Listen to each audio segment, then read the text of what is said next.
Well, Happy New Year. It is officially a new year. Today is 12/22. The winter solstice has passed. From here on out, the days will be getting longer. Photo period will be getting longer. So my next question is, does anybody else think that Christmas should be celebrated in February? I mean, let's face it, December and January isn't even that bad. It was almost 40 degrees today. The sun was shining, the wind wasn't blowing. I was outside in, long sleeve shirt and a t-shirt on top of it. I was comfortable outside. In February, when it's 0 degrees, and the wind is picking up and it won't stop for days, and the ground is hard as concrete, that's when we need a little, that's when we need the holidays. So that's why I think Christmas should be celebrated in February. Like 2 weeks from when February, maybe 3 weeks of February, just a crazy celebration. Everybody gets together, eats foods that make them fat, and get through the most difficult month, at least up here in New England, when, like I said, it gets down to 0 degrees, below zero. That's when it's not fun. It takes 30 minutes to get dressed just to go outside. It takes 2 hours to warm up after being inside. You got to take a steam bath and then go under the covers after that. Yeah. But, the photo period isn't even that bad, as I've said. Like I said, today I was outside, I was smiling, I was enjoying the day. It always seems to be people who don't go outside that complain about it being dark outside. You ever notice that? It's always the people who don't go outside and don't plan on going outside that complain about the weather, but the people who go outside, they enjoy the weather. It's weird how things work. An important date is aphelion and perihelion, and that's the days of closest and furthest that the Earth is from the sun. This year in 2023, perihelion, which is the closest that the Earth will be to the sun, is January 4th, 2023. So technically, the new year occurs between, and it changes every year. Technically, the new year is from now till January 4th. Even though from January 4th to March 4th, it's just going to get colder and colder and colder. And that's because of the axis. Even though I think we'll just say that this is wintertime, because the northern hemisphere is facing away from the sun. That's why it's the coldest. And when we're furthest away from the sun, right, we're closest to the sun here. So this is perihelion. And the northern hemisphere is tilted away from the sun, and that's why it gets so cold. But in the summertime, we are furthest away from the sun, but because we're tilted towards the sun, the northern hemisphere gets warmer. And aphelion is July 6th. In 2020, I think it's either 2024 or 2025. Aphelion will occur on July 4th. And the Freemasons who designed this country, they knew nothing of that at all. Sarcasm, right? And that's why people should read Behold the Pale Horse, and that whole, Bill Hicks talking about the big event will happen on a holiday. Yeah, it's going to happen on July 4th. That's one of my predictions. But I'll get into that another day. What this is about, is that Christmas music is trash. And if you want to listen to good music, go listen to classical music or jazz music.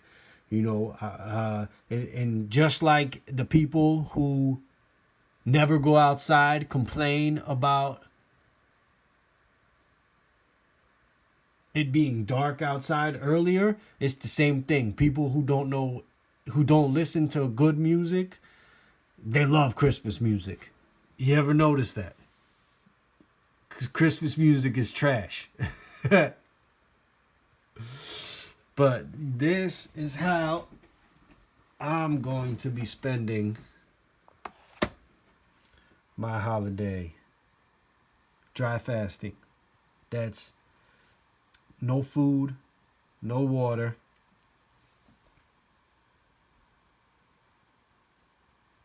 For as long as I can maintain it, to be honest. I have no expectations going into this. My goal is to pass the 3-day threshold. Because it says, it's the rule of threes for survival. 3 minutes without oxygen is, the heart and the brain is dead. It's not a hard fact. It's not written in concrete. There's people who have gone longer without oxygen and been revived. 3 hours without 3 hours of like your feet or your hands being exposed to 0-degree weather, frostburn and hypothermia. 3 days without water, dead by dehydration. 3 weeks without food. And I know that 3 weeks without food thing to be false. But then again,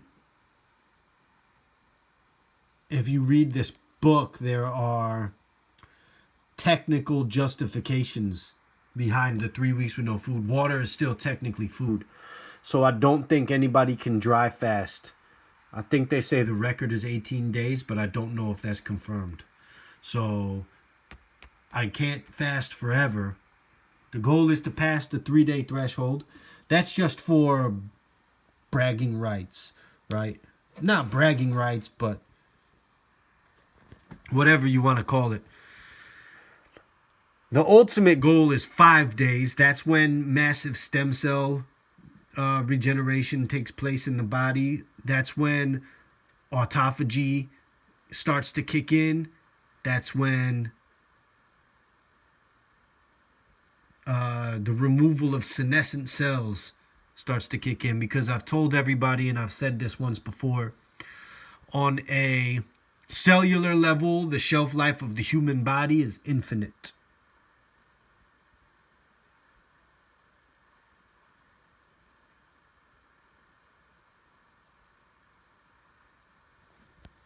And people need to read this book.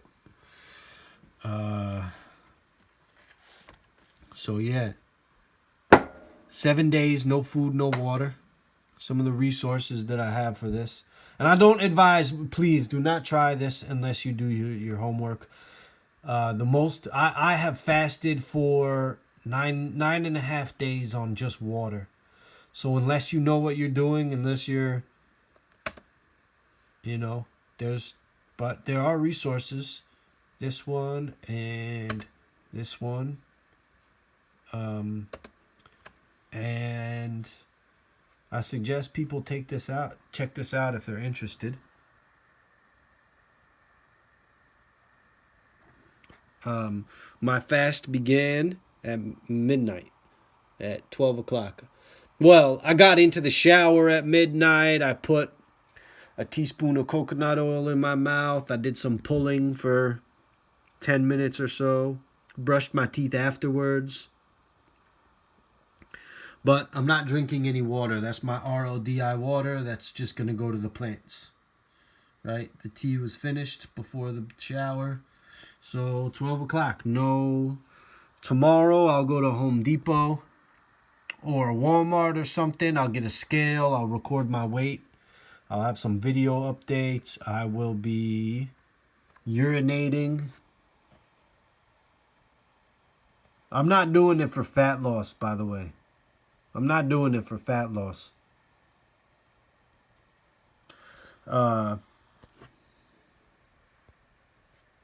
Give me 1 second. I have another link for people to look at. If you would like to look up this doctor, Dr. Eleanor Frid, she does a lot of work with Lyme disease, but also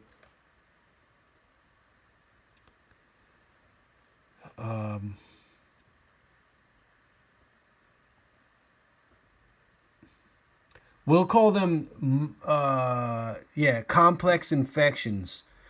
So a lot of people have infections in their body. They don't know it because the symptoms are not rampant. And the way to attack these, the GAPS diet is great, but it doesn't go to the lengths that the Phoenix Protocol does. And so the way to really deal with this, so we're, let me bring up one more link. If somebody would like to read this guy's books, not a doctor, but if you read Lyme disease, there's 2 books to read. Lyme disease co-infections and the other one. This one is Bartonella and Mycoplasma, and this one is the other one, Anaplasma, Babesia, Ehrlichia, and there are hundreds of other little virus, protozoa, parasites, anything that falls under any category. These are the 2 books that I recommend to read for an understanding. Once you read these books, you can go ahead and you can look at Dr. Eleanor Frid's work. She does a lot of YouTube work. And that is the only way to really attack all these things that have found refuge within our cellular makeup. And the Phoenix Protocol is the way. And so I will be urinating into jars for 7 days. And the goal is people are going to see the buildup of toxins and dead cells at the bottom of the urine. And the only way to do this is like this. The only way to really clean everything out is a dry fast. Again, don't do this without doing research and practicing and working your way up. I'm going for 7 days. That's my goal. Over my lifetime, I'll work up, but 7 days is all I have time for right now. Over my lifetime, I'd like to work up to 2 weeks fasting. Dry fast. That's no food, no water. Nothing is allowed to enter the digestive tract, and that includes the lips. That's no brushing my teeth. That's no nothing for 14 days. Nothing that stimulates the digestive system. And, I'll be working on videos.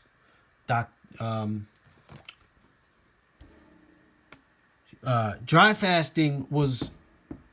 I've known about dry fasting for a long time. I'm really big into, the secrets of the Orient. The knowledge that ancient Tibetans hold that are forbidden from outsiders. It's the same type of deal as Shaolin monks.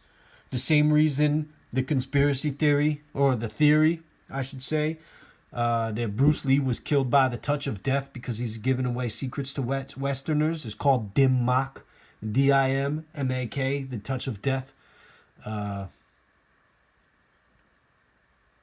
It's more... Dim Mak is more possible than... somebody walking on water or whatever shit that people believe in. But August Dunning had a part in the last video that I did with ancient cultures. And so I've always known about dry fasting. I needed somebody to quantify it and put it in the scientific method for me to replicate it. And it was some Russian doctors. I think one of the guys' name is Filanov. And it was these Russian doctors who really push the boundaries. So I'll probably be looking for some books on them because I'll have nothing but time on my hands. And as you can see, I'm working on a laptop right now, really old laptop. But that's because this computer is just about dead. I have a lot of videos I want to get out there, but not only is this computer just about dead, but it's the fans. I built it for $700. I had somebody else build it for $700 in 2016. The fans are loud and they're giving me tinnitus. I have a screaming in my ears when I go to sleep, so I have to give this thing a break. So I'll edit videos a little bit, right? There's a lot of stuff I want to do, but my health comes before everything else. So I think I covered everything.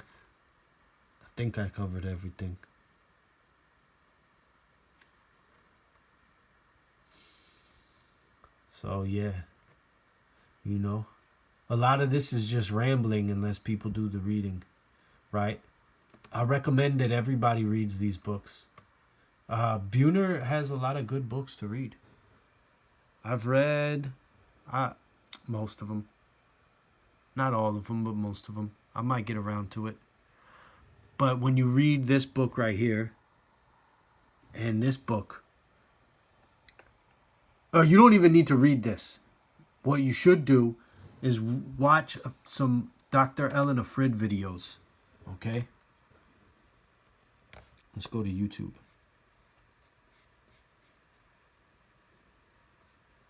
Battery on my phone's running out, so I don't know how much time I have. Let's see.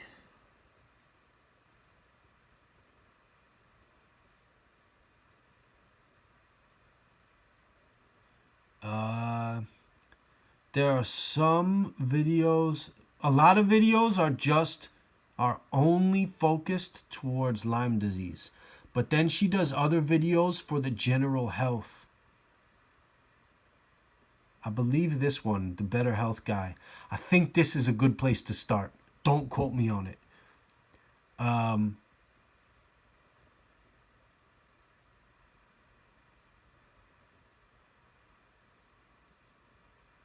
Maybe this one as well. Dr. Elena Frid is fantastic, and her understanding of co-infections and all these, for example, right, there's something like there's 140 some odd strains of HPV, and our society is only concerned with 2 of them because they are deemed as cancer causing. But what they don't tell you is these other strains of HPV that reside in our systems, they slowly work away at our organs, and they cause what is it? Cellular replication. They cause the malfunction of cellular replication, and that's what causes aging. Between 60 and 90%. Oh wait, hold on. I'm just reading off something random. Okay, over 170 types of HPV.